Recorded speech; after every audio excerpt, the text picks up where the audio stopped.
Theory of Bloom by Tiqqun, from Tiqqun number 1, originally published 1999. Quote, Mr. Bloom watched curiously, kindly, the lithe black form, clean to see, the gloss of her sleek hide, the white button under the butt of her tail, the green flashing eyes. He bent down to her, his hands on his knees. Milk for the kitty. They call them stupid. They understand what we say better than we understand them. End quote, from James Joyce's Ulysses. At this hour of the night. The great watchmen are dead. Doubtless they killed them. The weak glow of their solitary stubbornness disturbed the party of sleep too much. That at least is what we think. We guess. We who've come so late, in light of the perplexity that their name still stirs up at certain times. Every living trace of what they did and were has been erased, it seems, by the maniacal obstinacy of resentment. In the end, all that's left of them for this world is a handful of dead images that it still halos with the villainous satisfaction of having conquered those who are better than it is. So here we are, orphans of grandeur, marooned in a world of ice where no fires light the horizon.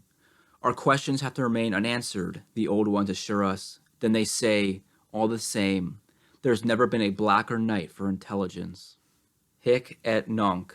One day you pay more attention than usual to the collective silence on a metro line, and are overtaken by a deep shiver, a primal horror, coming out from behind the shared fakery of contemporary morals and suddenly plain for all to see. The last man, man of the street, man of the crowd, man of the masses, mass man, that's how they represented Bloom to us at first, as a sad product of the time of the multitudes, as a catastrophic child of the industrial era and the end of all enchantments. Each of us feels a pure force growing behind the theater of our qualities, hiding out there, a pure force that we're all supposed to ignore. What's left is the necessary anxiety we think we can appease by demanding of one another a rigorous absence from each other's selves, and an ignorance of a force which is common, but is now unqualifiable, because it is anonymous, and the name of that anonymity is Bloom. Kairos. In spite of the extreme confusion that reigns on its surface, and perhaps precisely because of that, our era is by its nature messianic. What should be understood by this is the very old distinctions have now been effaced, and that many thousand-year-old divisions have now in turn been divided. Our era is reducing itself to one single basic reality, and to amusement in that reality. More and more visibly, our contemporary non-societies, those imperative fictions, endlessly populate themselves with pariahs and parvenus. And the parvenus are themselves merely pariahs that have betrayed their condition, and would like to make it forgotten by all means, but it always ends up biting them in the ass. One might also say, following another line of demarcation, that there's nothing left for those times but idlers and the disturbed, and that the disturbed are, in the end, no more than idlers trying to cheat on their own essential inaction. Will the pursuit of deep feelings, of intense life, which seems to be so many desperate people's last reason to live, ever really distract them fully from the fundamental emotional tone that inhabits them? Boredom. The reigning confusion is a result of the planetary deployment of all these false paradoxes, under which our central truth nevertheless is born. And this truth is that we are tenants of an existence which is a kind of exile, in a world which is a desert, that we've been thrown out into this world with no mission to accomplish, with no place assigned us, and no recognizable filiation. Abandoned. That we are at the same time so little and already too much. True politics, ecstatic politics, begins there, with a brutal and all-enveloping laugh, with a laugh that undoes the pathos oozing out of the so-called problems of joblessness, immigration, precariousness, and marginalization. There's no social problem in unemployment, just a metaphysical fact of our own idleness. There's no social problem in immigration, just a metaphysical fact of our own foreignness. There's no social problem in precariousness or marginalization, just this inexorable existential reality that we're all alone, dying of it alone in the face of death. that we are all, for all eternity, finite beings. You decide what's serious about that and what's just social entertainment. The era that opened in 1914, with the illusion of modern times completed its decomposition, while simultaneously metaphysics completed its self-realization, saw the ontological burst out into history in its pure state and on all levels. Such tectonic upsurges of truth appear in those rare moments where the lie of civilization starts to crumble. Our times are part of a curious constellation, which includes the decline of the Middle Ages and the first Gnostic centuries of our era. The same mood expresses itself everywhere with the same radicalness, finiteness, perdition, separation. Modern times in the Christian West were born before that from such outbursts, as a reaction. This kinship keeps us from considering the emotional tone that dominated the 20th century as simple malaise in civilization. And it's not about subjective dispositions, nor some capricious propriety towards despair or disapproval. No, this tone is, on the contrary, the most obvious one of our era, one that they work ceaselessly to repress, at every stage in its advancement. It's not that men have negatively lost their bearings, it's rather that they have positively become blooms. Bloom is the final upsurge of the native. From now on, there's nothing anywhere but bloom and bloom's escape. Up to now, too much has been written, and not enough thought about bloom. Approaching bloom. Kafka's characters are in a fundamental sense the same thing as Kafka's world. Understanding the figure of Bloom doesn't just require renouncing the classical idea of the subject, which is no big deal. It also requires abandoning the modern concept of objectivity. The term bloom doesn't in some exotic way feel the need for a word in the current lexicon to designate a new type of human that has recently appeared on the surface of the planet that we should defend ourselves from. Bloom, rather, is the name of a certain mood, a fundamental tonality of being. This mood doesn't come from the subject, like a kind of fog clouding perception, or from the object, as a liquefied version of the spirit of the world. Rather, it is the basis upon which the subject and object, the self and the world, could exist as such in the classical age, i.e., as clearly distinct from one another. Because it's how every being is the way he or she is. This tonality is not something unstable, fleeting, or simply subjective.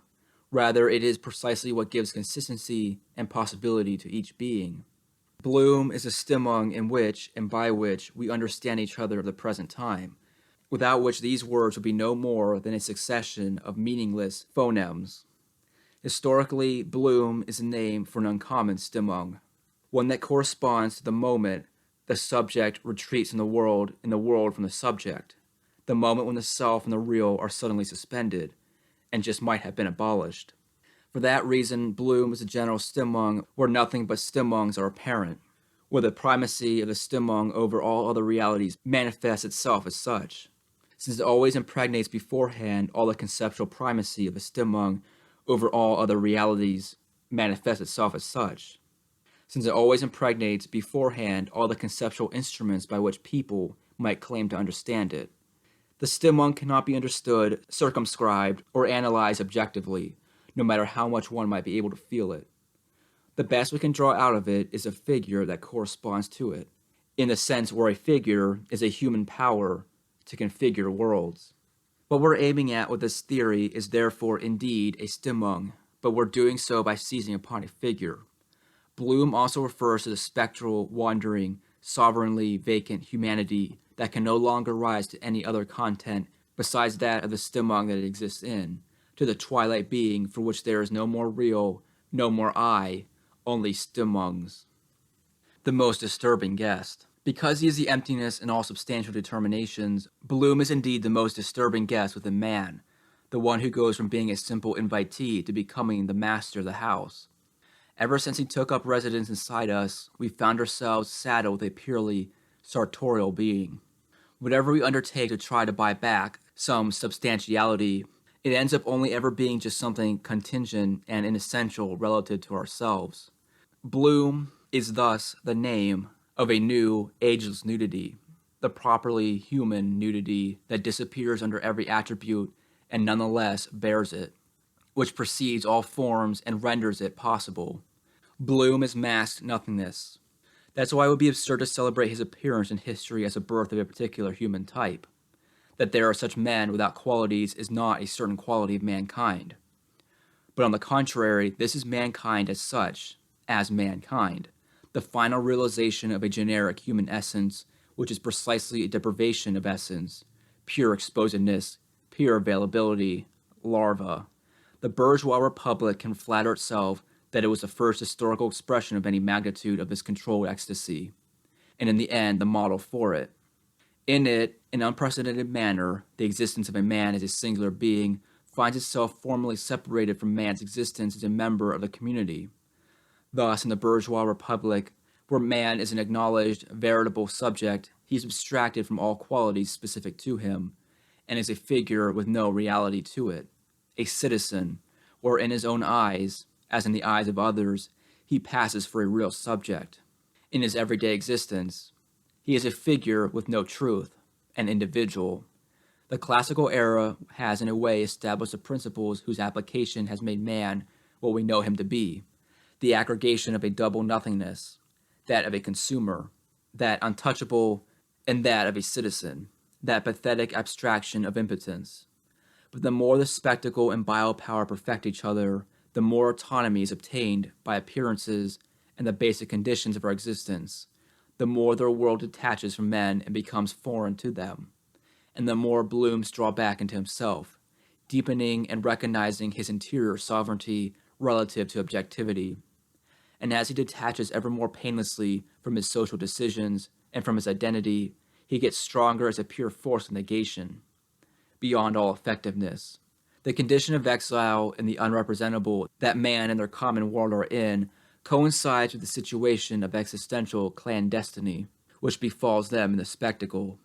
That condition is a manifestation of the absolute singularity of each social atom, is the absolutely anonymous, ordinary social atom, and its pure differentiation as pure nothingness.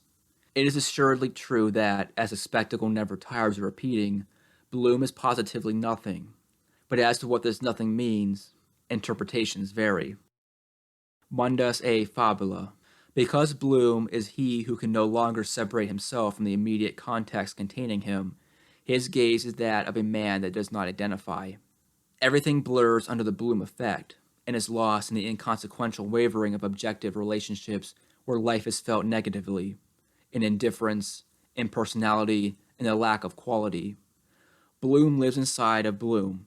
Spread out all around us is a petrified world, a world of things where ourselves, with our eye, our gestures, and even our feelings figure in as things. Nothing can belong to us as truly our own in such a landscape of death. We are more and more like exiles, never sure of understanding what's happening all around. In spite of this gigantic relinquishment, in spite of this inexplicable suspended animation that now strikes everything that exists, the overall mechanism continues to function like it was nothing, processing our isolation. In this perpetually renovated empire of ruins, there is nowhere for us to take refuge, and we don't even have the ability to desert it at all by withdrawing into ourselves. We've been delivered up without appeal to a finiteness with no landmarks to orient us, totally exposed across the whole surface of our being. Bloom is thus that man whom nothing can save from the triviality of the world. A reasonable mind might conclude, well then, in fact, Bloom is alienated man. But no, Bloom is man so completely mixed up with his own alienation that it would be absurd to try to separate him out from it. Empty angels, creatures without a creator, mediums without a message, we wander among the abysses. Our path, which could easily have come to an end yesterday or years back, has no reason and no necessity outside of that of its own contingency. It's a wandering path, one that carries us from the same to the same on the road of the identical. And wherever we go, we carry within ourselves the desert that we're the hermits in. And of some days we might swear that we are the whole universe, like Agrippa de Nettesheim did, or more ingeniously that we are all things, all men, all animals, like Ravon. It's just that all we see and everything is a nothing which we ourselves so totally are, but that nothingness is the absolutely real, in the light of which everything that exists becomes somehow ghostly. Fragrance. Under commodity occupation, the most concrete truth about everything is a truth of its infinite replaceability. All the situations that we find ourselves engaged in bear, in their equivalence to one another, the infinitely repeated stamp of an irrevocable as if. We collaborate in the maintenance of a society as if we were not part of it. We conceive of the world as if we didn't ourselves occupy a specific situation within it. We continue to grow old as if we had to always remain young. In a word, we live as if we are already dead. And that's certainly the most painful paradox of Bloom's existence. He can no longer hear the voice of his living body, the speech of his physiology, and this at the very moment that people want at every instant to make them mean something sexual. Whether Bloom's flesh is the body of a woman or of a man, or even a body with indiscernible form, it is always a prisoner of the non-sensual sexualization it's riddled with. But this sexualization, which is omnipresent and at the same time never really lived, is of the source of a deaf and persistent suffering, like amputees feeling their phantom limbs. From this comes the essentially spectral character, the sinister aura of contemporary mass pornography. It is never more than the presence of absence. In Bloom's world, a world made fully semiotic, a phallus or a vagina are but symbols referring to something else, to a reference that can no longer be found in reality that never stops fading away. Bloom's flesh is sad, and has no mystery to it. It's not sex that has to be reinvented. We're already living among the ruins of sexuality, and our bodies themselves are but relics therein. Bloom cannot transform the gender roles that he has inherited due to the shortcomings of traditional societies, frozen as he is in an unstoppable prepubescent phase. Both male Blooms and female Blooms thus go through the same old tired dance, to the tune of the classic gender roles. But their gestures fall apart, their dance is awkward, they stumble, and it's painful to watch. A thing among things, Bloom keeps himself outside of it all with an abandonment identical to that of his world. He's alone in every kind of company, and naked in all circumstances. That's where he rests, in extenuated self-ignorance, away from his desires in the world, where life rolls the rosary beads of his absence day after day. All lived content is indifferently interchangeable for him, as he passes through it in a kind of existential tourism. We've unlearned joy like we've unlearned suffering. We've become emotional illiterates. We only perceive diffracted echoes of feelings. Everything's worn out. In our late-coming eyes, even happiness. And that, in some, is perhaps a real disaster, that nowhere do we find support, doubt, or certainty. For a being who feels attached to life no more than by so tenuous a bond, freedom has such an incomplete and yet final meaning that it can no longer be taken away from him. The freedom to carry into his becoming a certain sense of the theatrical uselessness of everything, a terminal manner of spectatorship on the world, even in being a spectator of himself. In the eternal Sunday of his existence, Bloom's interests thus remain forever emptied of any object, and that's why Bloom is himself the man without interest. Here, disinterestedness, in the sense where we don't manage to have any importance in our own eyes, but also in the sense where the bourgeois category of interest can no longer strictly account for any of our acts, is no longer an expression of individual idealism, but a mass phenomenon. Everyone is more foreign to himself than to anyone else. Bloom's fundamental experience is that of his own transcendence of himself. But this experience, in spite of how nice it sounds, is above all one of impotence, an experience of absolute suffering. Whatever high esteem we like to hold ourselves in, we are not subjects, finished products, autarkic and sovereign even in our own allegiances. We evolve in a space that is entirely sectioned off and policed, a space occupied, on the one hand, by the spectacle, and on the other, by biopower. And what's terrible about this gridding, this occupation, is that the submission it demands of us is nothing that we could rebel against with some definitive breakaway gesture, but something that we can only deal with strategically. The regime of power that we live under in no way resembles that which could have run its course under administrative monarchy, that expired concept, which up until recently, that is, even within biopolitical democracies, remained the only enemy recognized by revolutionary movements, a simple restriction mechanism, a purely repressive mechanism of coercion. The contemporary form of domination, on the contrary, is essentially productive. On the one hand, it rules all the manifestations of our existence, the spectacle, and on the other, it generates the conditions for it, biopower. The spectacle is a kind of power that wants you to talk, that wants you to be someone. Biopower is benevolent power, full of a pastor's concern for his flock, the kind of power that wants its subjects to be safe, that wants you to live. Caught in the vice of a kind of control that is simultaneously totalizing and individualizing, walled into a double constraint that annihilates us by the same stroke with which it makes us exist, the majority of us take up a kind of politics of disappearance, feigning an inner death and keeping our silence, like captives before the Grand Inquisitor. By subtracting all positivity and subtracting itself from all positivity, these specters steal from a productive power the very thing it might have exerted itself upon. Their desire to live is all that they have the strength to counterpose to a power that intends to make them live. In so doing, they remain in bloom, and often end up buried there. So this is what bloom means, that we don't belong to ourselves, that this world isn't our world.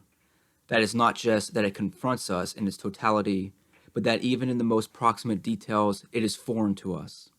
This foreignness would be quite enjoyable if it could imply an exteriority of principles between it and us.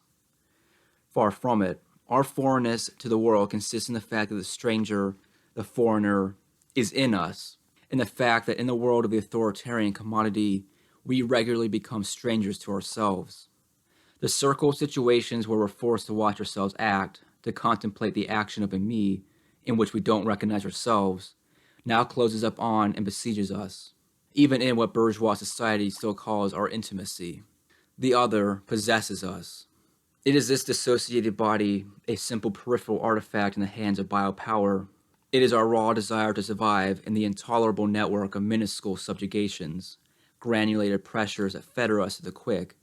It is the ensemble of self-interested contrivances, humiliations, pettiness, the ensemble of tactics that we must deploy. It is the whole objective machine that we sacrifice to inside ourselves. The other is the economy in us. Bloom also means that each person knows for himself that he is not himself, even if momentarily faced with such and such a person, and most frequently in anonymous interactions, we might get the impression to the contrary. We still retain at bottom that feeling that this is an inauthentic existence, an artificial life. The internal presence of the other takes shape on every level of our consciousness. It's a slight and a constant loss of being, a progressive drying out, a little death doled out continually. In spite of this, we persist in assuming the external hypothesis of our identity with ourselves. We play the subject. A certain shame accompanies this shredding process and evolves with it. So we try evasion. We project ourselves ever more violently to the outside, towards wherever is as far away as possible from this terrifying internal tension. We feel the need to let nothing about it appear, to glue ourselves to our social identity, to remain foreign to our foreignness, to keep an air of composure before the field of ruins. This lie is in our every gesture. That's the essential thing. It's no longer time to make literature out of the various combinations of disaster. En realissimum. What's certain is that we're nothing but the nothingness around which spins the movement of our ideas, our experiences, our miseries, and our feelings. What's certain is that we are the empty axis of this pit without walls, an axis that does not exist in and of itself, but only because every circle has a center. But this hopeless deficiency itself can be understood as an ultimate positivity, which is expressed as follows. I am the intermediary between what I am and what I am not. Bloom is indeed such an intermediary, but he's a passive one. He's the witness to his own desubjectification, to his endless becoming otherwise. He conceals within him a primordial differentiation, knowing that we are not what we are, and that none of our particular attributes can really exhaust our potential. Incompleteness is the mode of being of everything that remains in contact with potential, the form of existence of everything devoted to becoming. Uprooting. Every new stage in the development of commodity society requires the destruction of a certain form of immediacy, the lucrative separation of what had been won and united into a relationship. It is this split that the commodity then takes over, mediates, and extracts profits from. clarifying a little more each day the utopia of a world where every person will be, in all things, exposed on the one market. Marx admirably described the first phase of this process, though only from a labor bureaucrat's perspective, the perspective of economy. Quote, "The dissolution of all products and all activities into exchange value," he wrote in Grundrisse, presupposes the decomposition of all frozen historical relationships, of personal dependence within production, as well as the universal subjugation of producers to one another. The universal dependence of individuals indifferent to each other constitutes their social bond, and this social bond is expressed in exchange value. End quote. It would be perfectly absurd to consider the persistent devastation of all historical attachments and of all organic communities as a short-term defect in commodity society, one that it would only take the goodwill of men working for reform to deal with. The uprooting of all things, the separation into sterile fragments of each and every living totality, and the atomization of those fragments within the circuits of value are precisely the essence of the commodity, the alpha and omega of its movement. The highly contagious nature of this abstract logic takes on the form of a real uprooting sickness among men, which makes the uprooted ones throw themselves into an activity that always tends to uproot those who are still not uprooted, or so only partly, often by the most violent of methods. Whoever has been uprooted will uproot others. Our era has the dubious prestige of having brought to its apex the proliferating and multitudinous feverishness of this destructive character. The loss of experience. As an observable stimung, as a specific affective tonality, Bloom is in touch with the extreme abstraction of the condition of existence the spectacle fleshes out, the most demented, and at the same time the most characteristic concretion of the spectacular ethos remains, on a planetary scale, the metropolis. That Bloom is essentially a metropolitan man in no way implies that it might be possible by birth or by choice for him to remove himself from that condition, because there is no outside of the metropolis. The territories that its metastatic extension does not occupy are always polarized by it. That is, they are determined in all their aspects by its absence. The dominant trait of the spectacular metropolitan ethos is the loss of experience, the most elegant symptom of which is the formation in it of the very category of experience, in the restricted sense, where one has experiences, sexual, sporting, professional, artistic, sentimental, ludic, etc. Everything about Bloom flows from this loss, or is synonymous with it. Within the spectacle, as they are within the metropolis, men never had the concrete experience of events, but only of conventions, rules, a wholly symbolized, entirely constructed second nature.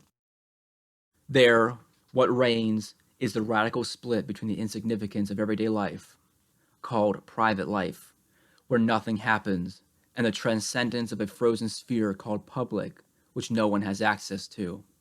But all this is starting to look more and more like ancient history, the separation between the spectacle's lifeless forms and the formless life of Bloom, with its monochromatic boredom and silent thirst for nothingness, moves aside at numerous points to make way for indistinguishability. The loss of experience has finally attained to such a degree of generality that it can, in turn, be interpreted as the primordial, original experience, as the experience of experience as such, as a clear disposition, that is, towards critical metaphysics. The Metropolises of Separation. Metropolises are distinct from other grand human formations, first of all, because the greatest proximity, and usually the greatest promiscuity, coincide in them with the greatest foreignness. Never have men been gathered together in such great number, and never have they been so totally separate from one another. In the metropolis, man experiences his own negative condition purely. Finiteness, solitude, and exposedness, which are the three fundamental coordinates of this condition, weave the decor of each person's existence in the big city. Not a fixed decor, but a moving decor. The amalgamated decors of the big city, due to which everyone has to endure the ice-cold stench of its non-places. The hip, plugged-in metropolis dwellers here comprise a rather remarkable type of Bloom, not only in terms of intensity, but also in the numerical extent of their legions. Bloom's imperialist factions. The hipster is the Bloom that offers himself up to the world as a tenable form of life, and to do so constrains himself to a strict discipline of lies. The final consumer of existence, stricken by definitive incredulousness concerning both people and language, the hipster lives on the horizon of an endless experimentation on himself. He has circumscribed the volume of his being and has decided to never get out of it, if not to ensure the self-promotion of his own sterility. Thus, he has replaced the emptiness of experience with the experience of emptiness, while waiting for the adventure he's always ready for, but never comes. He's already written out all the possible scenarios. In a deceived ecstasy, the solitary crowd of hipsters, always already disappeared, always already forgotten, pursue their wandering path like a raft full of suicides, lost in a depressing ocean of images and abstractions. And that crowd has nothing to communicate, nothing but conventional formulas for absent enjoyment in a life with no object within a furnished nothingness. The metropolis appears, moreover, as a homeland of all freely selected mimetic rivalries, the sorry but continuous celebration of the fetishism of little differences. People play out all year round a tragic comedy of separation. The more people are isolated, the more they resemble one another, and the more they resemble one another, the more they detest one another, and the more they detest one another, the more they isolate themselves. And where man can no longer recognize each other as participants in building a common world, everything only further catalyzes a chain reaction, a collective fission. The teachings of the metropolis show, from different angles, the extent to which the loss of experience and the loss of community are one and the same thing. It must, however, be taken into account, in spite of the nostalgia that a certain romanticism so enjoys cultivating even in its enemies, that before our era there had not, and had never been, any community. And these are not two contradictory affirmations. Before Bloom, before separation perfected, before the unreserved abandon that is ours, before then, the perfect devastation of all substantial ethos, all community, could be but a hummus of falsehoods, a false belonging, to a class, a nation, a milieu, and a source of limitation. And anyway, if it were otherwise, it would not have been annihilated. Only a radical alienation from the common was able to make the primordial common burst forth in such a way that solitude, finiteness, and exposedness, that is, the only true bond between people, could also appear as the only possible bond between them. What people call a community today, while gazing out upon the past, obviously shares in its primordial common, but in a reversible way, because it's just second-hand. And so it's up to us to have, for the first time, an experience of real community, a community based on the honest assumption of our separation, exposedness, and finiteness.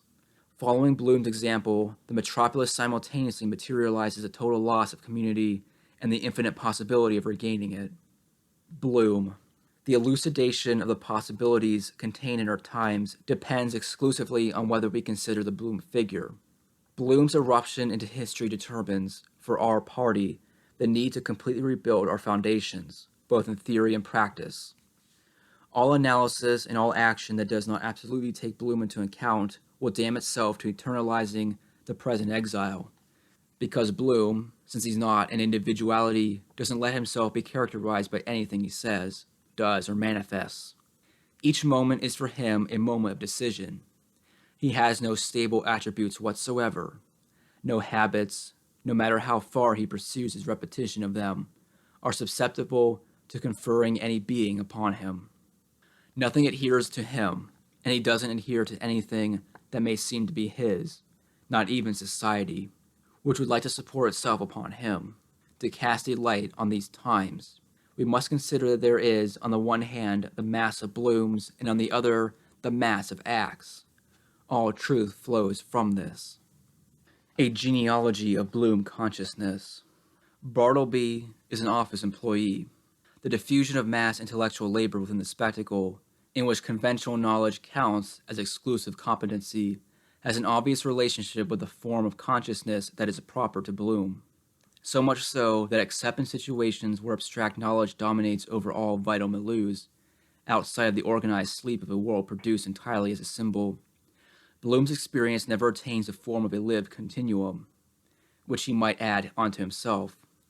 Rather, it just starts to look like a series of inassimilable shocks. Thus, he has had to create an organ to protect him against the uprooting that the currents and discordances of his external milieu threaten him with. Instead of reacting with his sensibilities to this uprooting, Bloom reacts essentially with his intellect, and the intensification of consciousness that the same cause produces ensures the psychic preponderances. Thus, the reaction to this phenomena is buried in the least sensitive psychic organ, the one that is most distant from the depths of being. His pure consciousness is, then, the only thing that Bloom manages to recognize as his own. But it is a consciousness that has become autonomous from life, that no longer feeds it but merely observes it, and in its lapse muzzles itself. Bloom cannot take part in the world in an inner way. He only ever goes into an exception to himself. That's why he has such a singular disposition towards distraction, towards déjà vu, towards cliches, and above all why he has such an atrophy of memory that confines him in an eternal present. It's also why he is so exclusively sensitive to music, which alone can offer him abstract sensations. We should here mention speed and sliding, which are also Bloomesque enjoyments, but this time only insofar as they are abstraction itself arising as sensation. Everything that Bloom lives, does, and feels remains something external to him, and when he dies like a baby, like someone who's never learned anything. With Bloom, the relations of consumption have extended themselves over the totality of existence, and over the totality of what exists. In Bloom's case, commodity propaganda has so radically triumphed that he effectively conceives of his world not as a fruit of a long history, but like a primitive man conceives of the forest, as his natural surroundings. A number of things become clear about Bloom when he's looked at from this angle. Because Bloom is indeed a primitive man, but he's also an abstract primitive, it would be enough to summarize a provisional state of a question in a formula. Bloom is the eternal adolescence of humanity.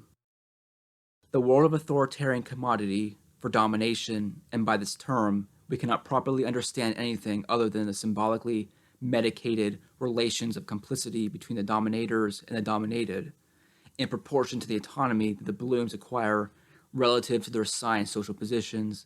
There is a strategic need to extract ever more appropriations, and to constantly carry out new subjugations. Maintaining the central mediation of everything by commodities thus demands that ever larger sections of humanity's being need to be brought under control. From this perspective, one cannot fail to note the extreme diligence with which the spectacle has burdened Bloom with the heavy duty of being, the prompt solitude with which it has taken charge of his education, and of defining the complete panoply of conforming personalities. In sum, one cannot fail to notice how it's been able to extend its grip over the totality of what may be said and seen, and the codes according to which all relationships and identities are to be built. The development of biopower since the 18th century, a development whose qualitative leap took place with the total mobilization of 1914, can only be understood strictly in this light. The taking of control over men as living beings within biopolitical democracies, the application of the social forces of integration, even to bodies, the ever tighter management of the conditions of our existence, comprise domination's response to the disintegration of individuality, to the erasure of the subject within Bloom. Its response, in sum, to the fact that it has lost its grip. The productive character of power, as it circulates in the world of the authoritarian commodity, can be illustrated, among other ways, by the manner in which the control of behaviors operates therein. More often, it is enough simply to master the organization of public space, the arrangement of decor, the material organization of infrastructure, so as to maintain order, and to maintain order by the simple power of coercion that the anonymous mass exerts over each of its elements, so as to make that mass respect the abstract forms and force.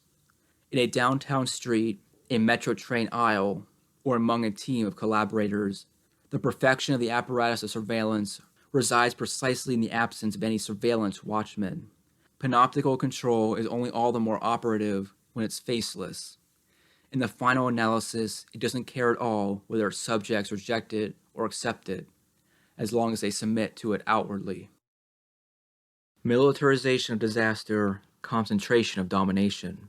Since 1914, commodity domination has only been able to respond to the enormity of its disaster with the use of total mobilizations. It intends, with the use of a state of exception, sometimes manifest, sometimes latent, but always permanent, to contain the overflowing flood of its inconsistencies.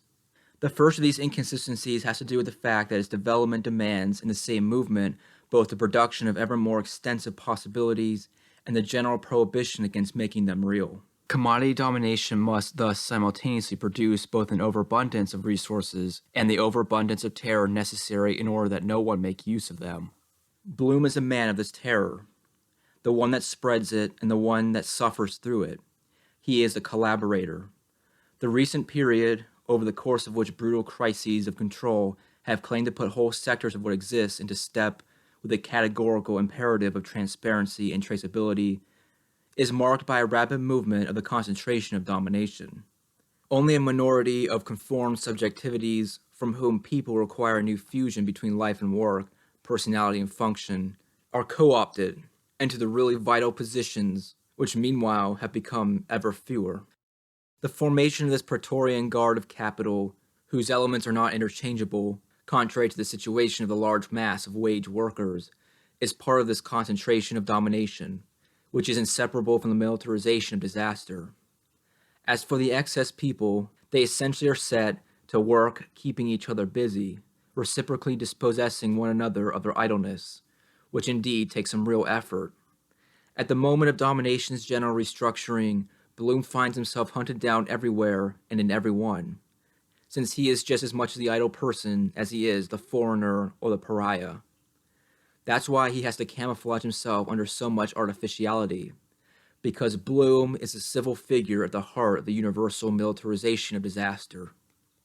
Poor substantiability. Bloom lives in a state of terror, above all the terror of being recognized as Bloom.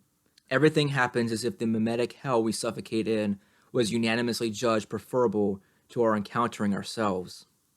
Biopower organizes itself ever more visibly as a directed economy of subjectivations and resubjectivations. There is thus a certain inevitability about the feverish enthusiasm for the industrial production of the personality kites, of disposable identities and other hysterical temperaments. Rather than really examining their central emptiness, the majority of people recoil before the vertigo of a total absence of ownership, of a radical disinclination, and thus, at root, they recoil before the yawning chasm of their freedom. They prefer to be engulfed ever more deeply in poor substantiality, towards which everything pushes them, after all. And so it must be expected that, hidden in some unequally latent depression, they will discover some buried root or other, some spontaneous belonging, some incombustible quality.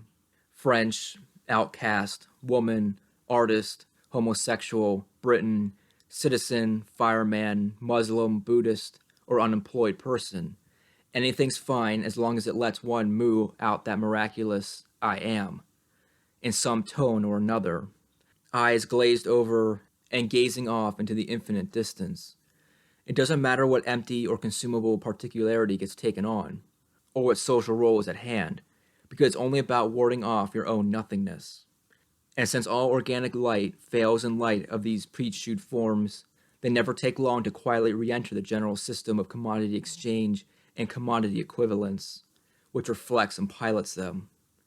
Poor substantiality thus means that people have put all their substance on record within the spectacle, and that the latter operates as a universal ethos of the celestial community of spectators. But a cruel ruse makes it so that in the end, all this does is accelerate even more the process of the collapse of all substantial forms of existence. The man of poor substantiality's primary non-resolution inexorably spreads itself out underneath the waltz of dead identities, where he always successively leads a dance. What should mask a lack of individuality not only fails to do so, it also increases the mutability of what could have lived off it. Bloom triumphs above all in those who flee from him. Bloom is a positive reality pointed towards by the empire of simulacra. It is vain to claim substantiality within the spectacle. Nothing in the final analysis is less authentic or more suspect than authenticity. Anything that claims to have a name of its own or claims to adhere to itself can only be usurpation or stupidity. By imposing upon each living singularity the need to consider itself as specific, that is, from a formal perspective, from a point of view outside of itself, the spectacle tears it apart from inside. and introduces an inequality, a difference into it. It forces the I to consider itself as an object, to reify itself, to understand itself as an other. Consciousness thus finds itself pulled into a flight without respite, into a perpetual split stimulated by the imperative.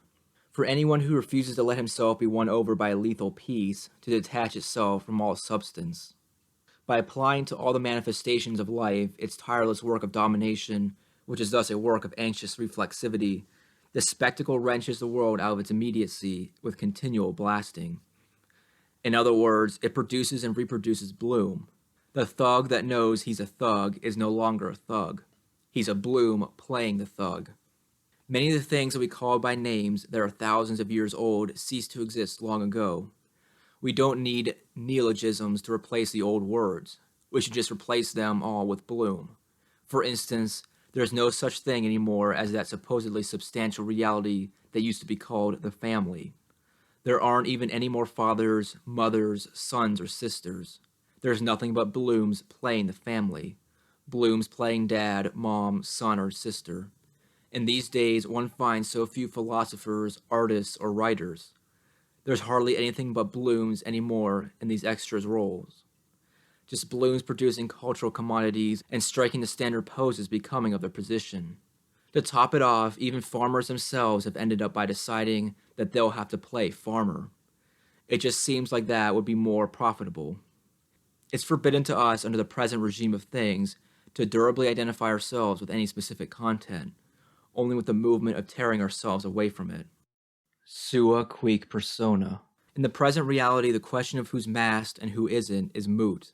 It's simply grotesque to claim to establish oneself outside of the spectacle, outside of a mode of disclosure in which everything manifests itself in such a way that its appearance becomes autonomous, that is, as a mask. Its costume, as a costume, is a truth of bloom. That is, there's nothing behind it, or rather, and this unveils much more causal horizons, behind it is the great nothing, which is a potential power. That the mask comprises a general form of appearance within the universal comedy from which only hypocrites still think they can escape doesn't mean that there's no more truth, just that truth has become something quite subtle and biting. The figure bloom finds its highest and most contemptible expression in the language of flattery. And in this ambiguity, there's no room for whimpering or rejoicing, just for fighting. The reign of travesty always just slightly precedes the final death of a given reign. We do wrong to take off domination's mask, since it's always known itself to be threatened by the element of night, savagery, and impersonality that are introduced when masks are worn. What is evil about the spectacle is rather that faces themselves are petrified until they become like masks, and that a central authority sets itself up as a master of metamorphosis. The living are those who are able to fathom the words in maniac trembling proclaiming, "Happy is he who, in his disgust for empty, satisfied faces, decides to cover himself with a mask. He will be the first to rediscover the raging drunkenness of all that dances to its death over the waterfall of time." Alienation also means being alienated from alienation. Historically speaking, it's in the figure of bloom that alienation from the common attains its maximum degree of intensity. It's not so easy to imagine the extent to which the existence of man as a singular being and his existence as a social being, having in appearances, had to become foreign to one another in order that it become possible to speak of social bonds. That is, to grasp man's being in common as something objective, as something exterior to him, and as something confronting him. The true front lines pass through the fine milieu of blooms and determine their schizoid neutrality. The militarization of disaster spreads out like a final warning, given to him so that he will choose sides. He must either endorse in an unconditional manner whichever social role, whichever servitude, or starve to death. We are dealing here with the kind of urgent measure taken quite ordinarily by regimes in desperate straits, one that simply allows blooms to be hidden, but not suppressed. But, for the time being, that's good enough. The essential thing is that the eye that sees the world in a different way than the spectacle does can be sure that people have never seen any such thing this side of the Pyrenees. What's that, you say? A what? A bloom, and that is just a metaphysician's chimera, and thus that it will make its critiques on that basis. All that matters is that bad faith can become a clear conscience, and that it can counterpose to us its time-stamped improbabilities. For the rest, how could that which people have essentially dispossessed of all appearance ever appear as such in the spectacle? It is Bloom's fate to never be visible except to the extent that he participates in poor substantiality. That is, only to the extent that he disowns himself as Bloom. All the radicalness of the figure of Bloom is concentrated in the fact that the choice he finds himself permanently faced with has on the one side the best and on the other side the worst, with no transition zone between the two accessible to him. He is a neutral core that casts a light on the analogical relationship between the highest point and the lowest point. His lack of interest can comprise a great opening to agape, or the desire to simply operate like a gear in a technocratic extermination enterprise, for instance. In the same way, an absence of personality can prefigure the transcendence of the classical petrified personality, as well as a terminal inconsistency of the metropolitan hipster. There is the I don't give a damn of fascism, and there is the I don't give a damn of the insurgent. There is a banality of evil, and there is also the banality of good. But in circumstances of domination, Bloom's banality always manifests itself as a banality of evil. Thus, for the 20th century, Bloom would have been Eichmann more than Elsner. As for Eichmann, Hannah Arendt tells us, quote, "It was obviously to everyone that he was not a monster, and that one couldn't help thinking that he was really a clown." End quote. It should be mentioned in passing that there is no difference in the nature between Eichmann, who identified purely and completely with his criminal function, and the hipster, who, unable to assume his fundamental non-belonging to the world, nor the consequences of his exile situation, devotes himself to the frenetic consumption of the symbols of belonging that the society sells so expensively. But in a more general sense, everywhere people talk about economy, the banality of evil prospers, and it is there peeking out from under the allegiances of all kinds that men swear to necessity, doing all right, to that's the way it is, by way of all work is honorable. And it is there that the extreme reaches of unhappiness begin, when all commitments are replaced by the commitment to surviving, and commitment attachment is thus stripped naked, with no object but itself. Hell. The inner man. The pure exteriority of the conditions of existence also form the illusion of pure interiority. Bloom is that being who has taken up into himself the emptiness that surrounds him. Hunted out of any place of his own, he himself has become a place. Banished from the world, he has become a world. It was not in vain that Paul, the Gnostics, and later on the Christian mystics, drew his distinction between the inner man and the outer man, because in Bloom the separation has taken place historically. The marginal condition of those who, like Rusbrock, the Admiral's inner man, feel more inwardly inclined than outwardly inclined, who live anywhere at all and among anyone at all in the depths of solitude, sheltered from multiplicity, sheltered from places, sheltered from men, has since then become the common condition. However, it is a rare person who, having experienced it positively, has had the strength to want it. Pessoa, quote, "To create myself, I destroy myself. I exteriorize myself so totally within myself that inside myself I only exist outwardly. I am the living stage over which various actors pass, playing various theater pieces." End quote. But for the time being, if Bloom resembles his inner man, it's most often only in a negative manner.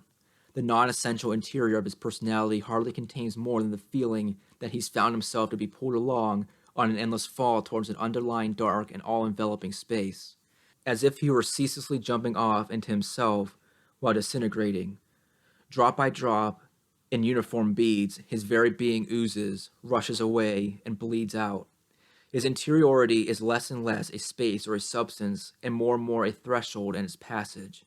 And this is also what makes Bloom fundamentally a free spirit, because he is an empty spirit.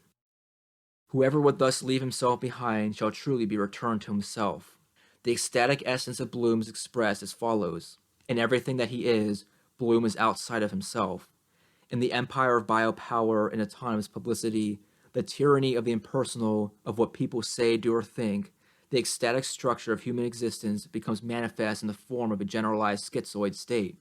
Each person now distinguishes between his true self, something pure, detached from all objectifiable manifestations, and the system of his false self, social, acted, constrained, inauthentic, In each of his determinations, in his body, in his qualities, in his gestures, in his language, Bloom clearly feels that he is leaving himself behind, that he has left himself behind. And he contemplates that egress, and he is wandering among those attributes in that contemplation. His becoming is a becoming foreign. Leon Bloy, in his time, compared the capitalist to the mystic. His The Blood of the Poor dedicates a good number of pages to a rather free interpretation of the fetishistic character of the commodity. Quote, "This money, which is but the visible figure of the blood of Christ circulating through all his limbs, far from loving it for its material enjoyment, which he deprives himself of, the greedy man adores it in spirit and in truth, like the saints adore the God that gives them their duty of penitence and their martyrs' glory. He adores it for the sake of those who do not adore it. He suffers in the place of those who do not wish to suffer for money. The greedy are mystics. Everything they do is done in a view of pleasing an invisible God whose visible and so laboriously sought after simulacrum showers them in tortures and ignominy." End quote. If the capitalist is similar to the mystic in his activity, Bloom is similar to the mystic in his passivity. And in fact, nothing resembles Bloom's existential situation better than the detachment of the mystics. His refined consciousness effectuates upon it a definite propensity towards contemplation, whereas his indifference corresponds to that honorable detachment that is none other than the fact that the mind remains immobile in the face of all the vicissitudes of love and suffering, honor, shame, and outrage, until paralysis sets in. In the end, Bloom reminds one of Meister Eckhart's God, a God that is defined as he who has no name, who is a negation of all names, and has never had a name. Like the pure nothingness for whom all things are nothingness, under its perfection, Bloom's alienation conceals a truly primordial alienation. Let us share our poverty, not our misery. For Meister Eckhart, the poor man is he who wants nothing, knows nothing, and has nothing. Eventually dispossessed and deprived of everything, mutely foreign to his world, and as ignorant of himself as what surrounds him, Bloom realizes, at the heart of the historical process, and in all its fullness, the truly metaphysical magnitude of the concept of poverty. Indeed, they needed every bit of the dense tackiness of an era where economy has served as metaphysics in order to make an economic notion out of poverty. Now that this era is coming to an end, it becomes obvious once again that the opposite of poverty is not wealth, but misery, and that of those three, only poverty has any perfection about it. Poverty means the state of he who can make use of anything, having nothing specifically his own, and misery means the state of he who cannot make use of anything, whether because he has too much, or because he doesn't have the time, or because he has no community. Thus, everything that the idea of wealth has been able to carry through history, all the bourgeois tranquility, all the domestic bliss, all the imminent familiarity with the readily perceived reality here below, is something that Bloom can appreciate, out of nostalgia or simulation, but that he cannot experience. For him, happiness has become a very old idea, and not only in Europe. Together with all interests and all ethos, the very possibility of use value has been lost. Bloom only understands the supernatural language of exchange value. He gazes upon the world with eyes that see nothing, nothing but the nothingness of value. His desires themselves are only roused towards absences, abstractions, not the least of which is a young girl's ass. Even when Bloom appears to want something, he never ceases to not want, since he wants emptiness. That's why wealth, in the world of the authoritarian commodity, has become something grotesque and incomprehensible, merely a cluttered form of miserable poverty. Wealth is now merely something that possesses you, something people restrain you with. Agape. Bloom is the man in whom everything has been socialized, but socialized as private. Nothing is more exclusively common than what he calls his individual happiness. Bloom is ordinary and characterless, even his desire to stand out as a singular individual. For Bloom, all substantial differences between him and other men has been effectively abolished. All that remains is a pure difference without content, and everything in the world of the authoritarian commodity aims to maintain this pure difference, which is pure separation. And so Bloom may still answer to a particular name, but that name no longer means anything. All the misunderstandings regarding Bloom have to do with the depth of the gazes that people allow themselves to stare at him with. In any case, the award for blindness has to go to the sociologists, who, like Castoriadis, talk about a retreat into the private sphere without clarifying that the sphere itself has been entirely socialized. On the other extreme, we find those who have let themselves go so far as even to go into bloom, and the stories they bring back all resemble, in one way or another, the experience that the narrator of Monsieur Test had upon discovering what the character was like at home. Quote, "I've never had a greater impression of the ordinary. It was an ordinary, characterless dwelling, similar at any given point to the theorems, and perhaps just as useful. My host's existence took place within the most general home, with the most common of interiors." End quote. Bloom is indeed the man that exists in the most common of interiors. It is only in those places and circumstances where the spectacle's effect is temporarily suspended that the most intimate truth about Bloom comes out, that he is, at a bottom, an agape. Such a suspension arises in an exemplary manner in uprisings, but also at the moment when we talk to a stranger in the streets of the metropolis, and in the final analysis anywhere, that people must recognize themselves, beyond all specifics, as simply people, as separate beings, finite and exposed. It is then not rare to see perfect strangers show us their common humanity, by protecting us from some danger, by offering us their whole pack of cigarettes instead of just the one cigarette we'd asked for, or by spending a quarter hour helping us find the address we've been looking for, when otherwise they are usually so stingy with their time. Such phenomena are in no way explainable by any interpretation using the classical ethnological terms of gift and countergift, like a certain kind of barroom sociality. On the contrary, might indeed be.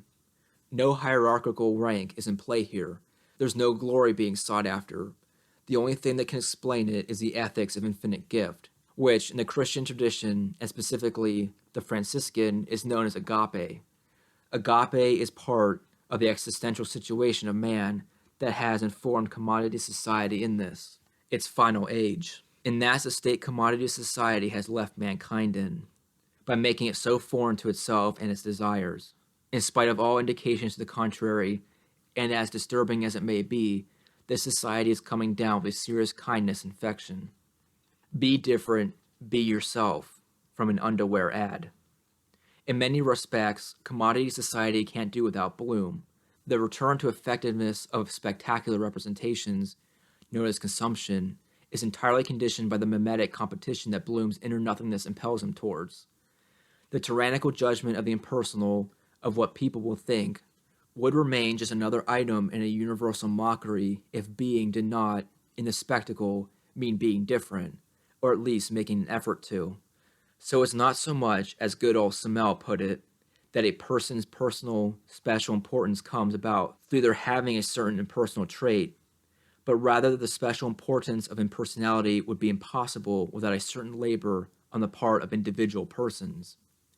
Naturally, what is reinforced with the originality that people give to Bloom is never his singularity, but the impersonal peopleness itself.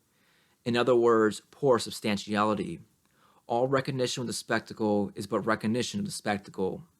Without Bloom, therefore, the commodity would be no more than a purely formal principle deprived of all contact with becoming. I would prefer not to. At the same time, one thing's for sure. Bloom carries within himself the destruction of commodity society. In Bloom we find that same ambivalent character seen in all the realities in which the transcendence of commodity society on its own terrain manifests itself. In this dissolution, it is the foundations themselves which have for a long time now been deserted, rather than great edifices of the superstructure that are the first to be attacked. The invisible precedes the visible, and the basis of the world changes imperceptibly. Bloom bears the end of the world within himself, but does not declare its abolition. He just empties it of meaning and reduces it to the state of a leftover husk awaiting demolition. In this sense, one might affirm that the metaphysical upheaval that Bloom is a synonym for is already behind us, but the bulk of its consequences is yet to come. With Bloom, for whom all self-intimacy that gave rise to private property is lacking, the latter has lost all substance. What is really left that is truly proper to anyone, that is really anyone's own? What is left, a fortiori, that is private in the proper sense? Private property now subsists merely in an empirical manner, as a dead abstraction gliding along above a reality that escapes it ever more visibly. Bloom doesn't contest the law, he lays it down.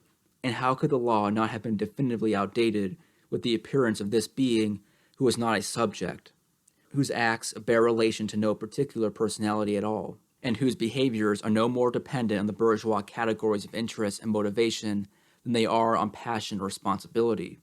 Faced with Bloom, thus, the law loses all its competence to deliver justice.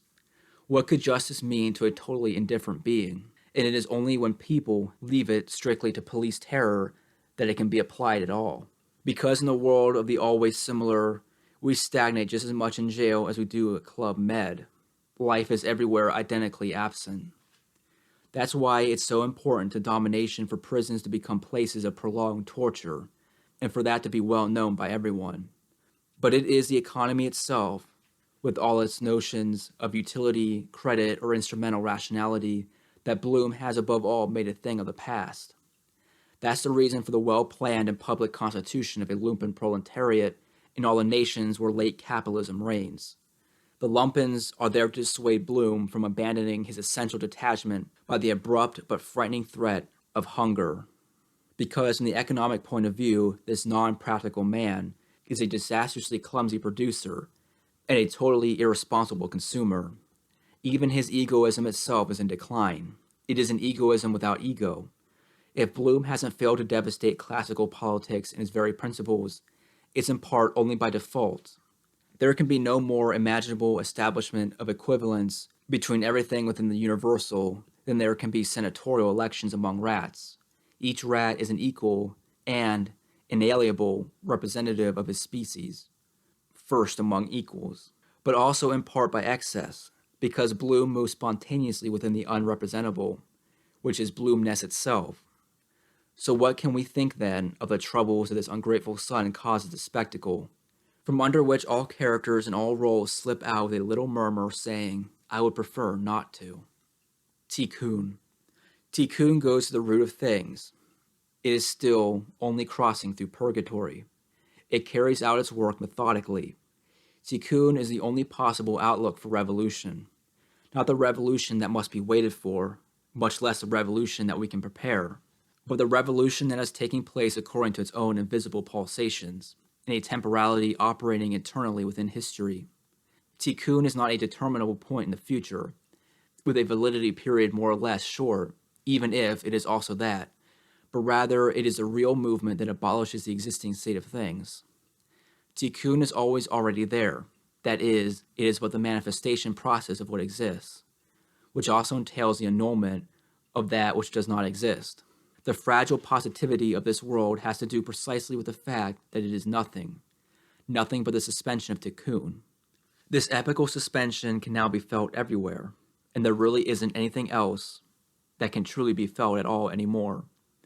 Bloom is a part of Tiqqun, precisely because he is the man of full-fledged nihilism. His fate is either to make his escape from nihilism or perish. The intuition of the proletariat, for Marx, aims at that, but its trajectory ends up warped before it reaches its target.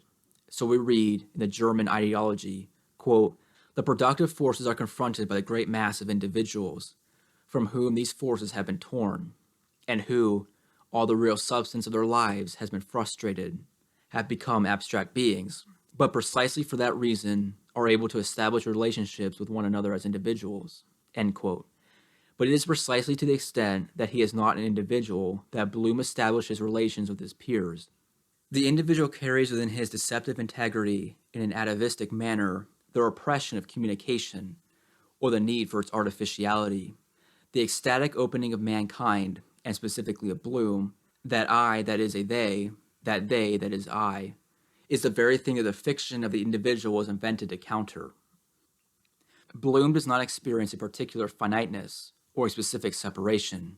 He experiences an ontological finiteness and separation common to all men. Furthermore, Bloom is only alone in appearances, because he is not alone in his being alone. All men have that solitude in common.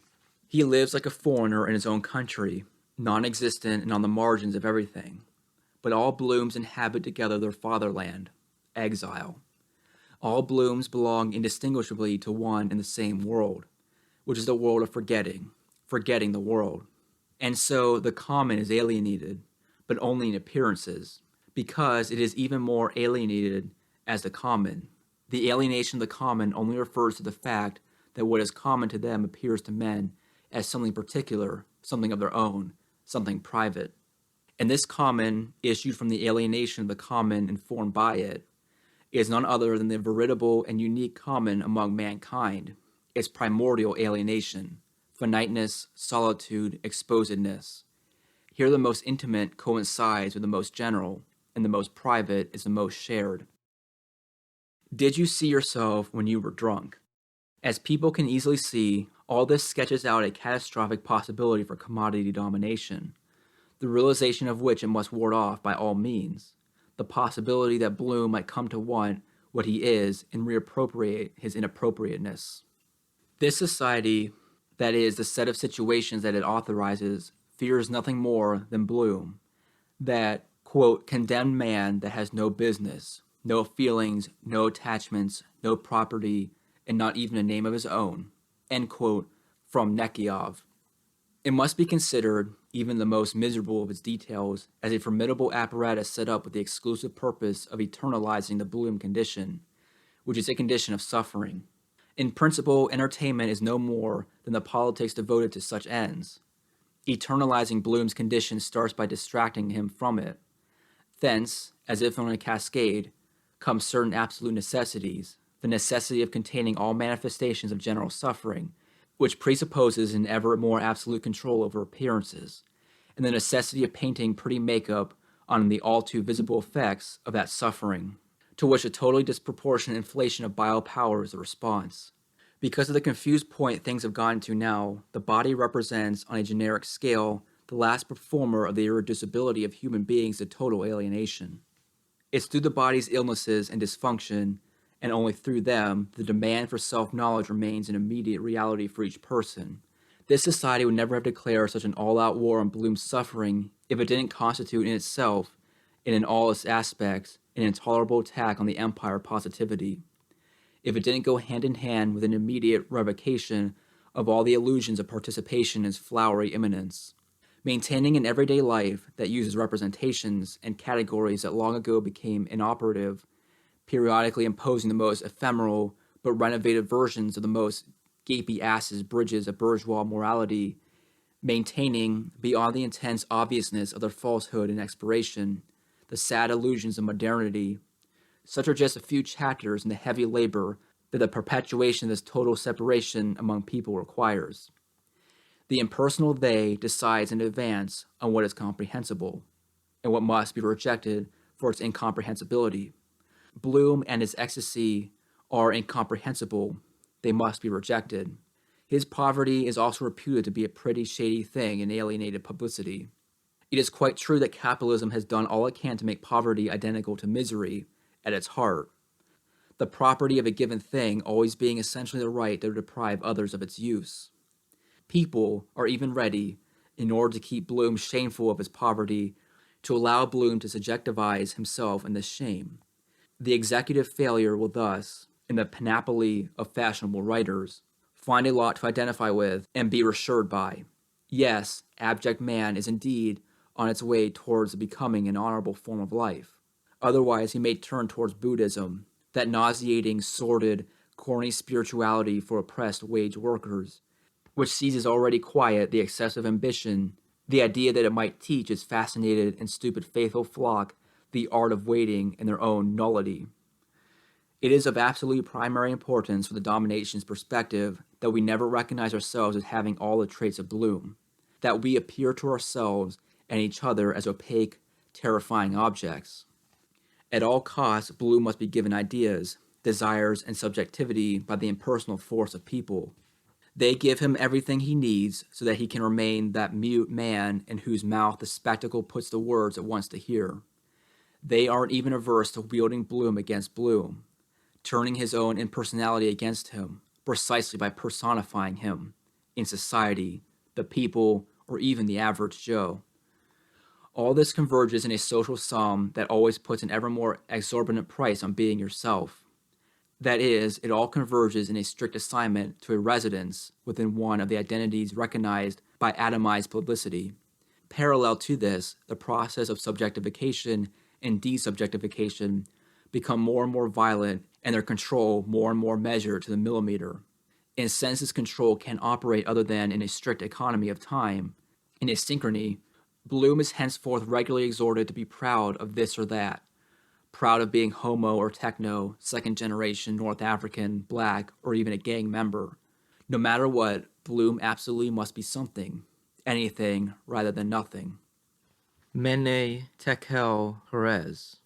Adorno speculated in his work Prisms that, quote, those men that no longer exist except through others, being the absolute zoon politikon, may certainly lose their identity, but they would at the same time escape their grip on self-preservation, which ensures a coherence of the best of worlds, as well as that of the old world.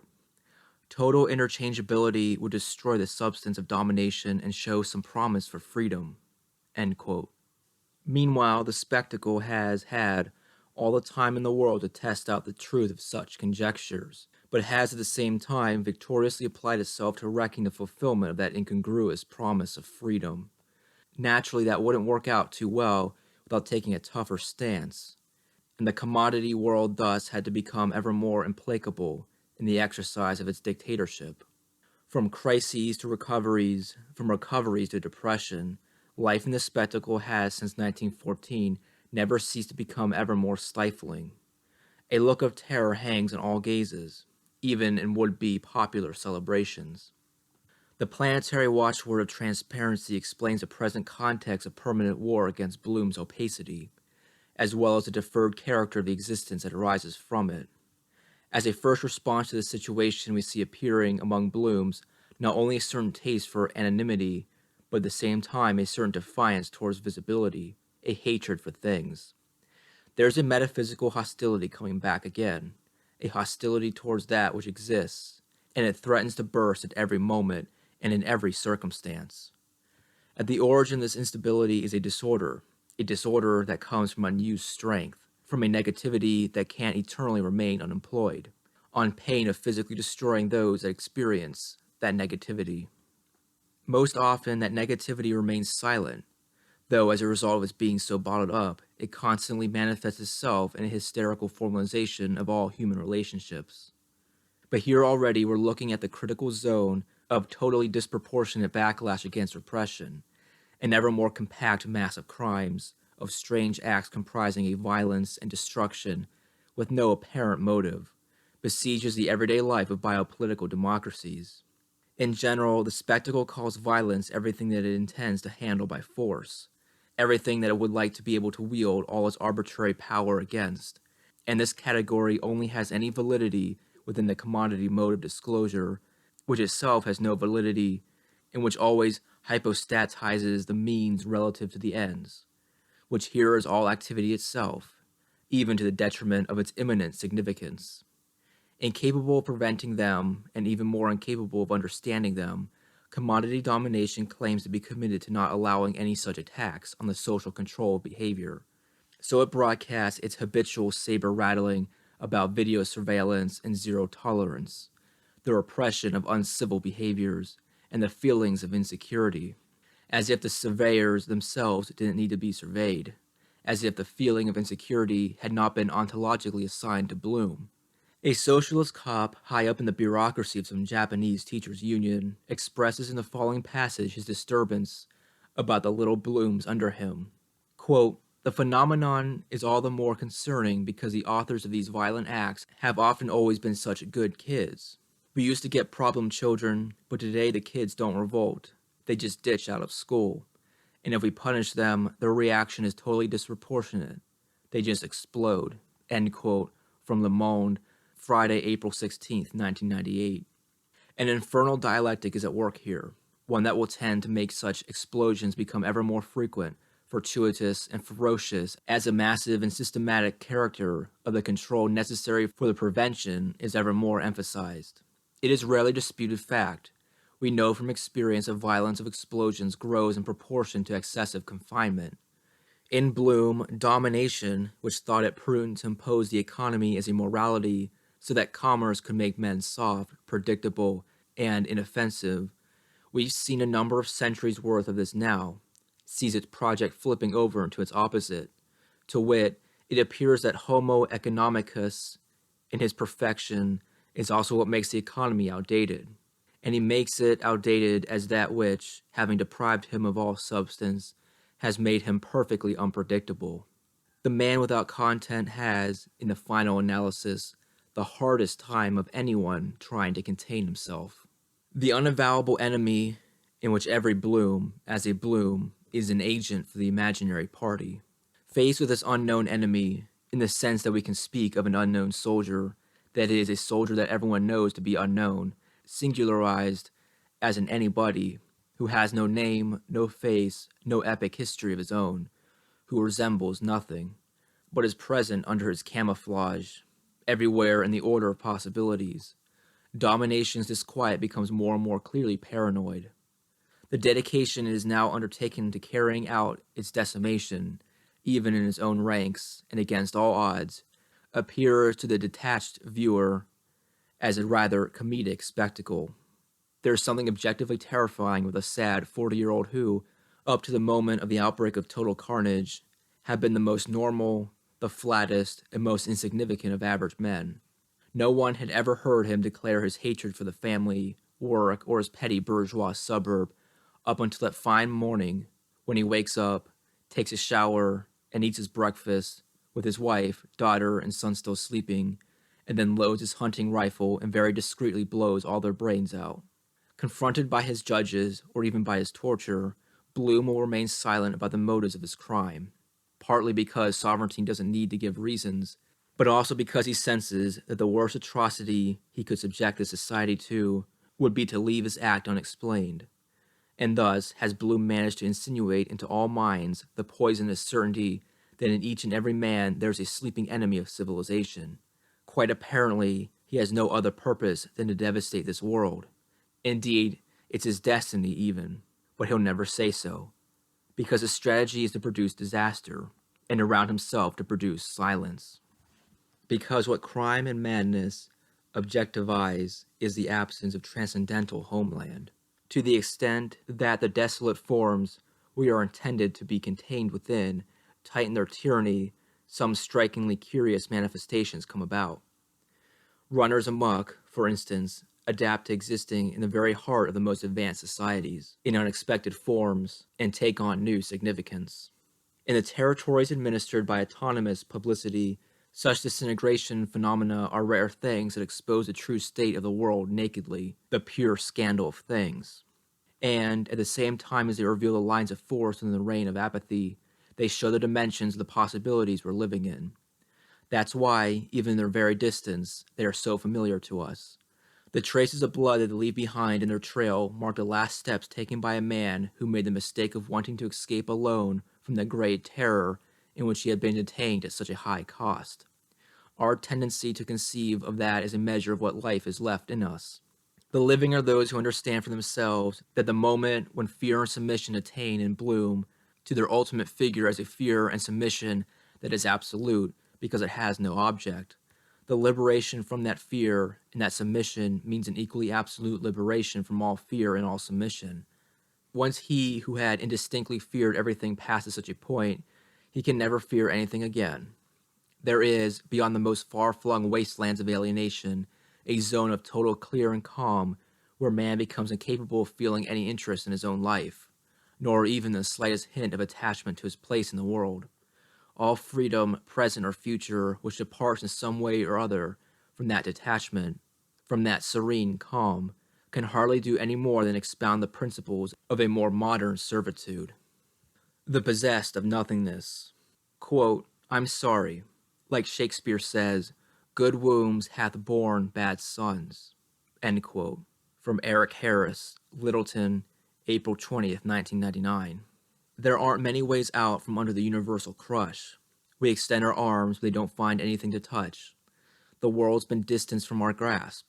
People put it outside our range. Very few blooms manage to resist the disproportionate enormity of that pressure, the omnipresence of the commodities occupation troops, and the rigor of their state of emergency condemn most projects of freedom to a short exchange. And so, everywhere that order appears to have firmly set in, negativity prefers to turn against itself, as illness, suffering, or frenzied servitude. There are some invaluable cases, however, where isolated beings take the initiative, without hope or strategy, to open a breach in the well-regulated, smooth course of disaster.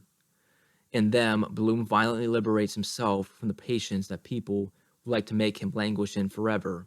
And since the only instinct that can tame such a howling presence of nothingness is that of destruction, the taste for the totally different takes on an appearance of crime and is experienced in a passionate indifference, where its author manages to hold steady when confronted with it. This manifests itself in the most spectacular way in the growing number of Blooms, big and small, who, for lack of anything better, lust after the charm of the simplest surrealist act. Recall that, quote, the simplest surrealist act consists in going out into the street, revolvers in hand, and firing at random, as much as possible, into the crowd. Whoever has not at least once had the urge to finish off, in this way, the wretched little system of degradation and cretinization in force belongs in that crowd himself, with his gut at bullet height. End quote from Breton. Recall as well that this inclination, like many other things, remained among the surrealists a mere theory without practice, just like its contemporary practice is most often without theory. These individual eruptions, which are doomed to proliferate among those who have still not fallen into the deep sleep of cybernetics, are indeed desperate calls for desertion and fraternity. The freedom that they affirm is not that of a particular man assigning himself a particular end, but the freedom of each, the freedom of the human race itself. A single man is enough to declare that freedom has still not disappeared. The spectacle cannot metabolize characteristics bearing so many poisons. It can report them, but it can never strip them entirely of the unexplainable, the inexpressible, and the terror at their core.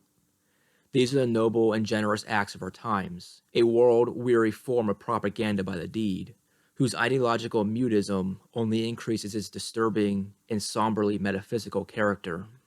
Paradoxes of sovereignty. In this spectacle, power is everywhere. That is, all relations are in the final analysis relations of domination. And because of this, no one is sovereign in the spectacle. It is an objective world where everyone must first subjugate themselves in order to subjugate others in return. To live in conformance with man's fundamental aspiration to sovereignty is impossible in the spectacle except in one single instant, the instant of the act. He who isn't just playing around with life has a need for acts, for gestures, so that his life can be more real to him than a simple game which can be oriented in any given direction. In the world of commodity, which is the world of generalized reversibility, where all things merge and transform into one another, where everything is merely ambiguous, transitional, ephemeral, and blended together, only acts cut through it all. In the splendor of their necessary brutality, they carve an unsolvable after into what had been before, which people will regretfully have to recognize as definitive. A gesture or an act is an event. It cuts open a wound in the chaos of the world. It instills at the bottom of that wound its shards of unambiguity and unambiguity. It is a matter of establishing so profoundly in their difference things that have been judged as different that what separated them from each other can never have any possibility of being erased. If there's anything in Bloom that thwarts domination, it is the fact that even dispossessed of everything, even in all its nudity, man still has an uncontrollable metaphysical power of reputation, the power to kill others and to kill himself. Death, every time it intervenes, rips a disgraceful hole in the biopolitical tissue. Total nihilism, nihilism fulfilled, which has really fulfilled nothing but the dissolution of all otherness, in a limitless circulatory immanence, always meets its defeat right there, upon contact with death. Life suddenly ceases to be taken for granted. The duty to make decisions which sanctions all properly human existence has always been in part tied to the approach of that abyss.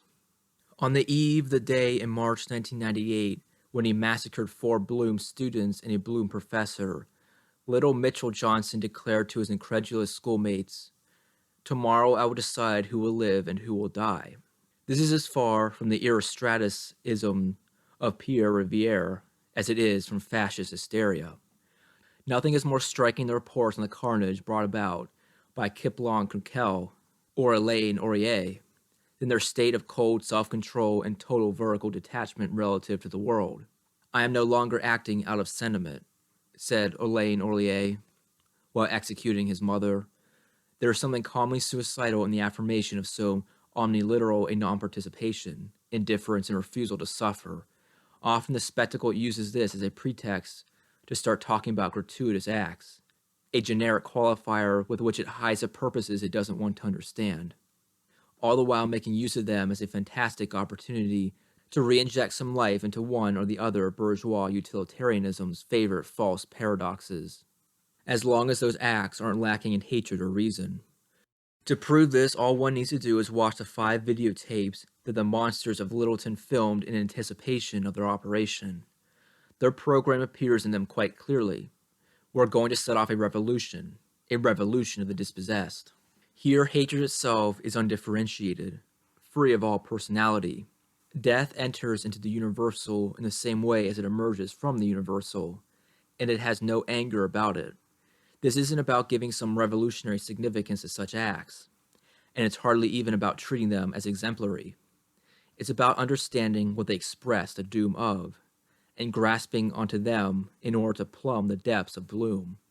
And whoever follows this path to the end will see that bloom is nothing, but that this nothing is a nothing that is sovereign, an emptiness with a pure potential.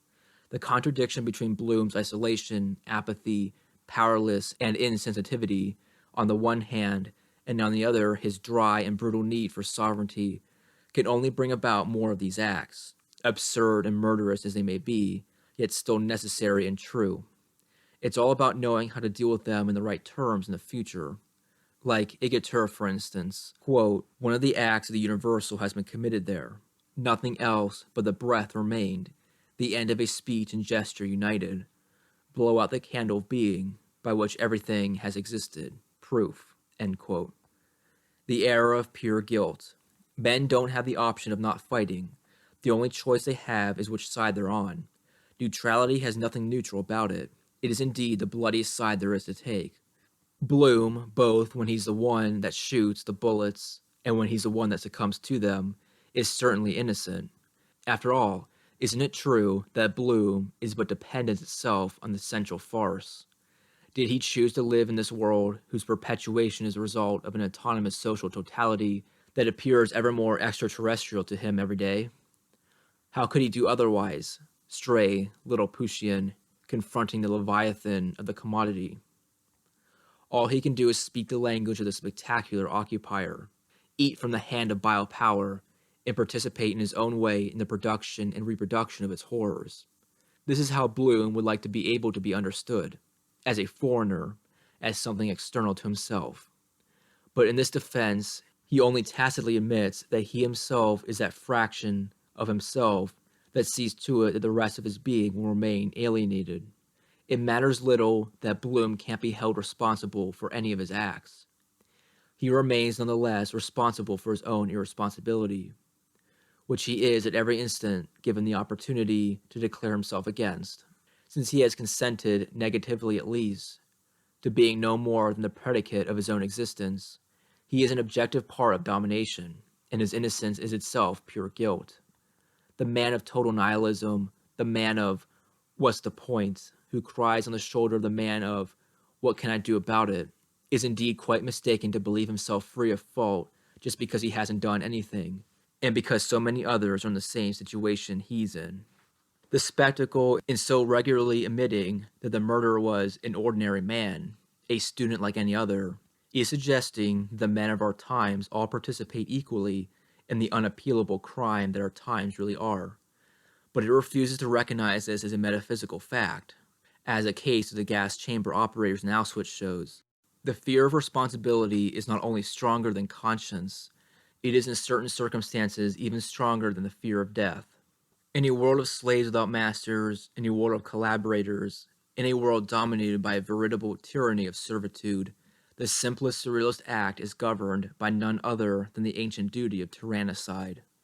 Homo sacer. The possessed of nothingness begin by drawing the consequences from their Bloom condition, and thus they expose the dizzying vertigo of it.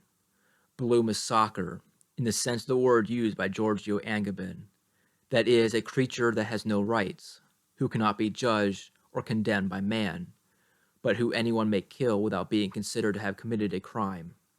Bloom is soccer to the exact extent that he knows himself to be possessed by bare life, to the extent that, like a Mussulman in the concentration camps, he is a simple witness to his own becoming inhuman. Insignificance and anonymity, separation and foreignness, these are not the poetic circumstances that the melancholic penchant of certain subjectivities may tend to exaggerate them as.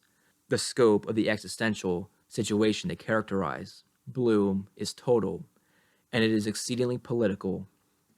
Anyone who has no community is soccer, being nothing, remaining outside all recognition, or presenting oneself as a pure, non-political individuality, is enough to make any man at all a being whose disappearance is uninscribable.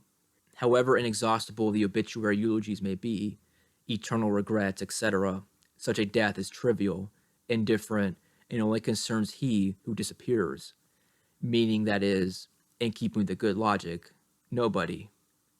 Analogous to his entirely private life, Bloom's death is such a non-event that anybody can eliminate him.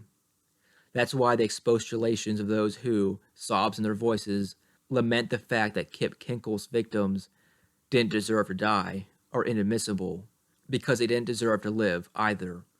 They were outside the sphere of deservingness. To the extent that they found themselves in the hands of biopower, they were already the living dead, at the mercy of any sovereign decision-making, whether that of the state or of a murderer. Hannah Arendt, quote, being reduced to nothing anymore but a simple specimen of an animal species called mankind, this is what happens to those who've lost all distinct political qualities, and who have become human beings, and that alone. The loss of the rights of man takes place at the moment when a person becomes just a human being in general, without profession, citizenship, opinion, or any acts by which he identifies himself and specifies himself, and appears as a differentiated only in a general way, representing no more than his own and absolute unique individuality, which, in the absence of a common world where it might express itself and upon which it might act, loses all meaning. End quote. From Imperialism. Bloom's exile has a metaphysical status to it. That is, it is effective in all domains, and that metaphysical status expresses his real situation, in light of which his legal situation has no truth to it.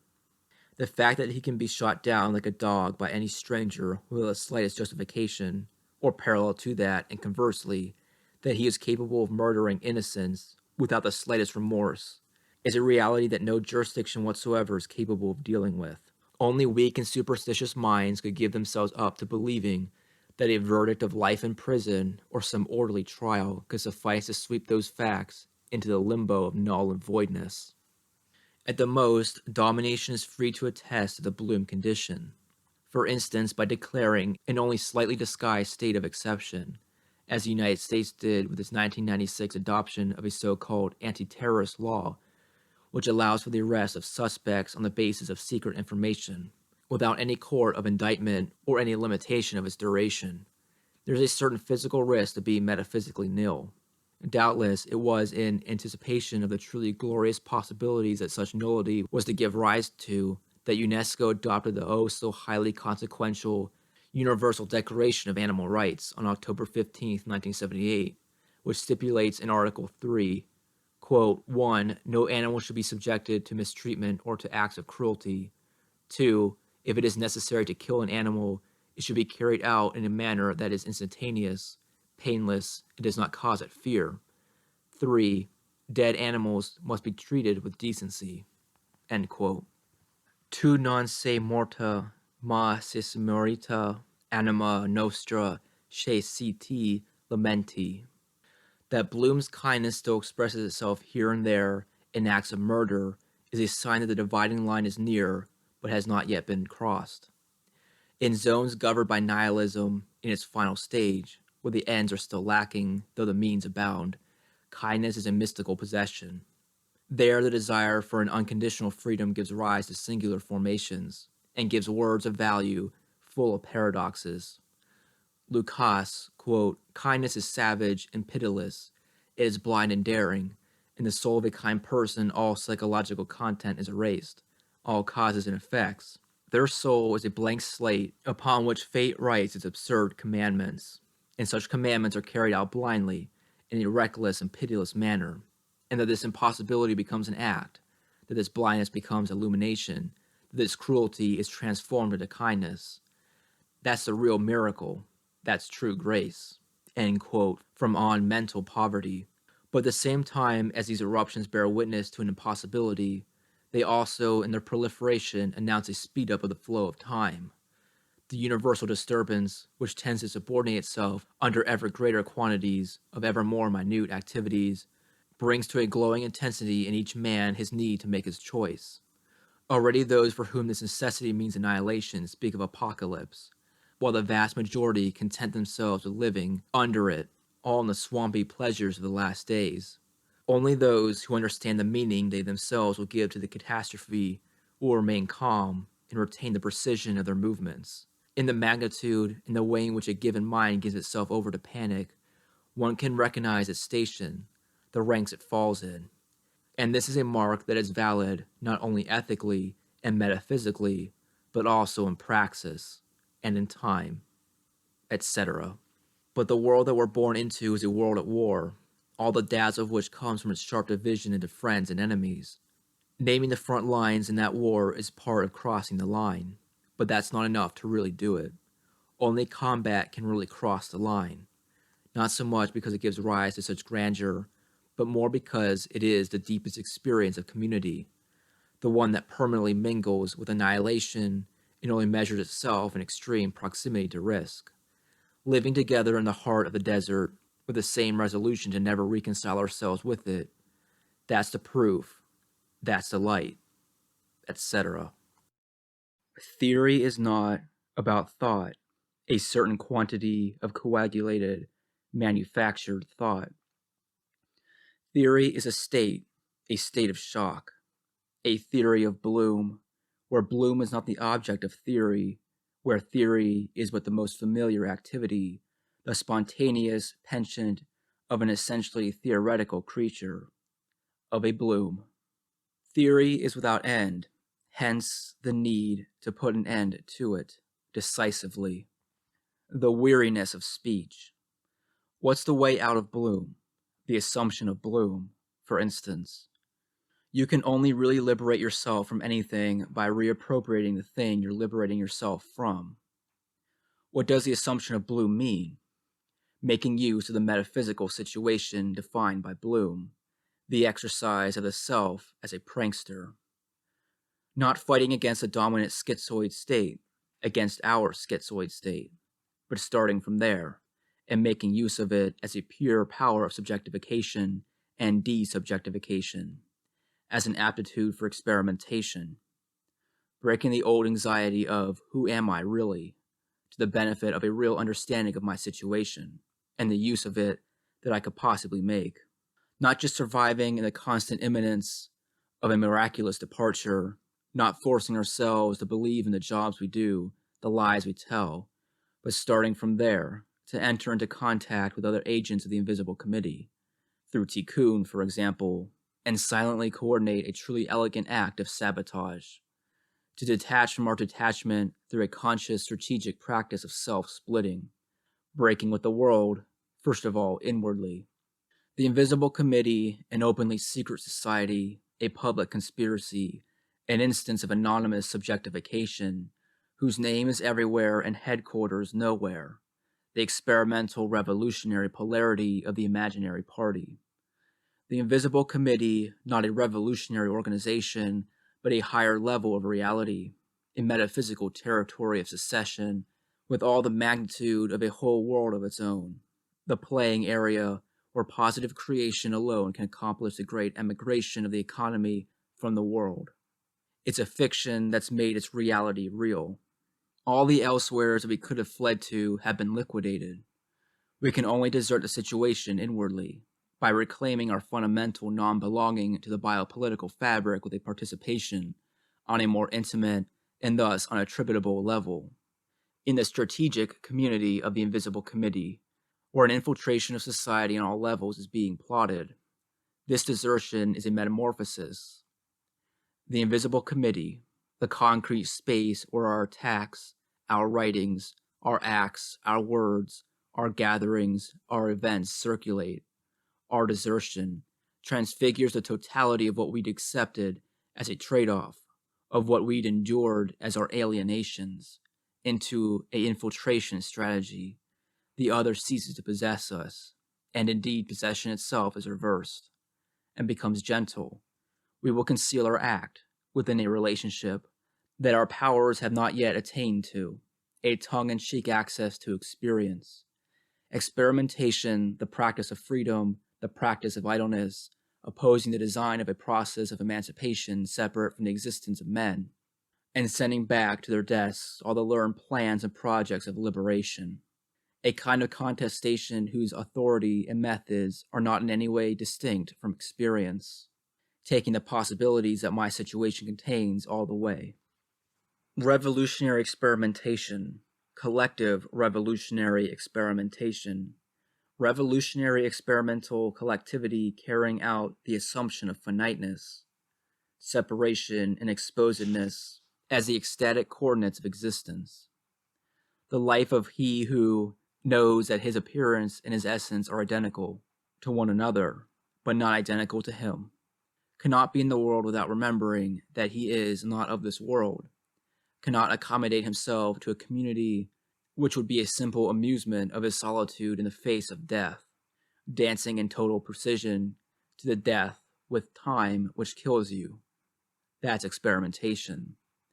Language, words, and gestures, that's the common home of the placeless, the bond between those that cannot be reduced to the lie of belonging to a certain plot of land, a certain birthplace, a journey into dispersion and exile, communication that acts upon our essential separation.